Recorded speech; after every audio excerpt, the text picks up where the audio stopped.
Informasi lainnya pemirsa, personil Polsek Padang Bolak Polres Tapanuli Selatan akhirnya menembak seorang anggota kawanan rampok rumah yang selama ini meresahkan warga. Dalam aksinya, kawanan ini tak segan menganiaya korbannya jika melawan. Kawanan ini beroperasi di Kabupaten Padang Lawas Utara, Tapanuli Selatan, dan Labuan Batu. Inilah 3 tersangka rampok rumah yang berhasil diamankan Polsek Padang Bolak Polres Tapanuli Selatan beberapa waktu yang lalu. Seorang tersangka terpaksa ditembak petugas karena melakukan perlawanan saat berusaha kabur setelah ditangkap petugas.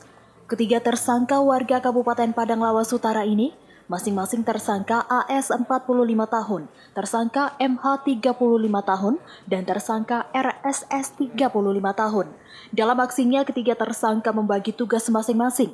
2 tersangka bertugas merampok dan 1 tersangka lagi bertugas menjual barang rampokan.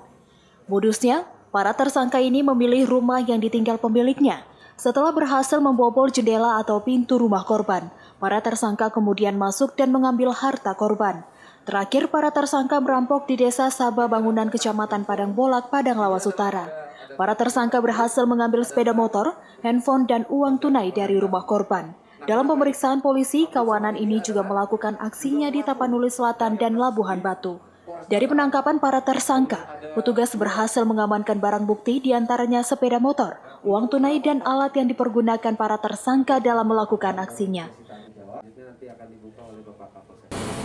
Kalau kita tanya sesuai dengan keterangan tersangka, mereka mengatakan tidak jaringan, tapi sesuai dengan keterangan yang kita ambil, ya, sesuai dengan track record, termasuk dia pernah juga melakukan 365 kasus pencurian emas, ya sudah memang terorganisir. Pernah ada Pak, apakah memang satu unit sepeda motor ini aja yang di dalam rumahnya ditemukan?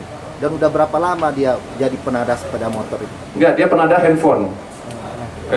Kalau sepeda motor ini untuk mengintai, tapi ini kasus di Tanjung Balai. Ini juga curanmor, kasus curanmor. Jadi ya. dia terlibat juga di Tanjung Balai? Terlibat, ada 3 kasus di Tanjung Balai. Kalau si penada udah berapa tahun jadi si penada Pak? Baru ini, baru sekali. Pada saat dilakukan penangkapan di Desa Batang Balai 2, dikejar oleh Bribtu Nanda, ya, kejar-kejaran dengan Honda Beat. Ya, Bribtu Nanda menggunakan KLX, dia menggunakan Honda Beat. Kemudian begitu ditendang, jatuh, kemudian si tersangka melawan, ya, melawan tidak mengambil senjata petugas. Kemudian mereka bergumul, langsung dilakukan penembakan seperti itu. Guna mempertanggungjawabkan perbuatannya, para tersangka dijerat dengan pasal 363 dan pasal 480 KUH pidana dengan ancaman 4 dan 9 tahun kurungan penjara.